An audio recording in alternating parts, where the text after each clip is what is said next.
Steve, good to see you, and I'd just be very interested to know what it's like having just done this year 2020 on the road the way you have, closely involved with one of the teams, in this case AMG-Mercedes. But first of all, from a COVID and protocol point of view, what's this year been like? Well, completely different to the last 28 years.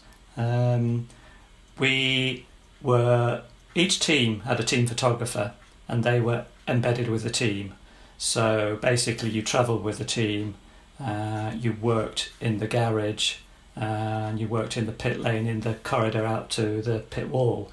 You couldn't go up and down the pits, you couldn't go out on track. So that was the way it was. That was the protocol that was set up by the FIA, and it worked. So basically every team had a team photographer. There were also probably 25 photographers out on track. And we would basically pool the work, or the FIA would pool the work. So my pictures from the Mercedes garage would go out on the pool. I would get action in from the track on pool, and it seemed to work. People got their pictures. So. And is that therefore the closest you've ever been to any team for a length of time? Yes, because I was travelling with them as well, and staying in the same hotel. So normally all the photographers are freelance, although they're attached to various teams. Normally you would stay in a different hotel, you'd travel separately, and you'd meet up at the circuit. So you'd meet up on a daily basis, but obviously the evenings and the travel to and from were spent with the team as well. So, yeah. That's almost a separate book in itself, the year of doing that, I would imagine, in terms of access that you had. I mean, I knew the team well anyway. I've worked with them for almost 10 years, so I knew all the people. But yes, to see outside of racing and the evenings, and just have a chat and hear what's going on. They're a good bunch. So. And where did the drivers stay? Certainly at the European races, they were staying in their motorhomes, so we weren't with them. They were in a separate bubble. And given the amount of gear that you have to take with you to races, to and from races, what was it like in terms of the sheer travel, the logistics of the travel and the security checks and the tests and so forth? In some ways it was a lot easier because Mercedes were handling all the travel for me. Every flight, apart from one, was a charter flight. So we had empty seats next to us to help with the COVID protocols. The actual logistics of, again, getting in and out of countries, Mercedes handled really well. So I hardly had to do anything, to be honest. They handled it. They did a great job. And I suppose this is a dumb question, but I'm always intrigued to know, in terms of the number of photographs you took this year, would it have been more than ever because you were so confined in one space and it was very tempting to just sort of press the shutter? I would say probably slightly less because I wasn't out on track, simple as that.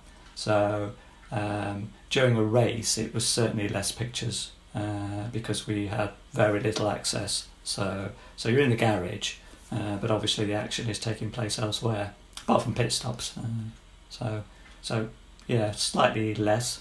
And being a professional photographer, how did that work out for you from a creative point of view, of being confined into an area in which you'd never really been confined over all these years? Did it open up new doors, or did you find it restrictive? A bit of both. Sometimes it definitely opened up opportunities. It made you think more. It made you not necessarily work harder, but it made you think of different ways of coming up with a picture. So there was a lot of getting above the garage and shooting down whenever possible, because we could actually go up. As long as you didn't go across in the pit lane, you could still go up if possible. So we'd do that. We'd get up there, and you were trying to think of different things. So sometimes it worked, sometimes it didn't. The other thing was the rapidity of how quickly you got stuff out there on the site for download as well. I mean, that was amazing. I don't know what that was like after the race. Presumably fewer people in the media centre, so therefore less clogged. Would that be right? Again, I haven't seen a media centre since Australia because we weren't allowed to go over to the media centre, and the people in the media centre couldn't come into the paddock. So in some ways it's been a very strange year, because the people I've travelled with for the last 28 years, some of them I've hardly seen, just sort of shouted at them over a fence or waved at them out on track. Where did you do all your editing and uploading then? That was either in one of the Mercedes trucks working with the comms team, basically working with the comms team wherever they were. So most of the year it was in one of their trucks, and then for the flyaways they had an office, small office, and we'd all work in there. Well, Steve, you very kindly selected 10 images. I'm sure I would have found it impossible, because I sort of drool when I see so much wonderful material. But thank you for doing that and just giving us a chance just to enjoy some moments from the 2020 season. I think we should give a name to each image. I don't know if you're up for that, but I mean, if you had to give a name to that image, what would you give it? That one was actually after he'd obviously won the championship. So basically the story behind that is that he was waiting to do some comm stuff. We couldn't actually go into any driver's rooms. He sat in a driver's room, but we couldn't go in there.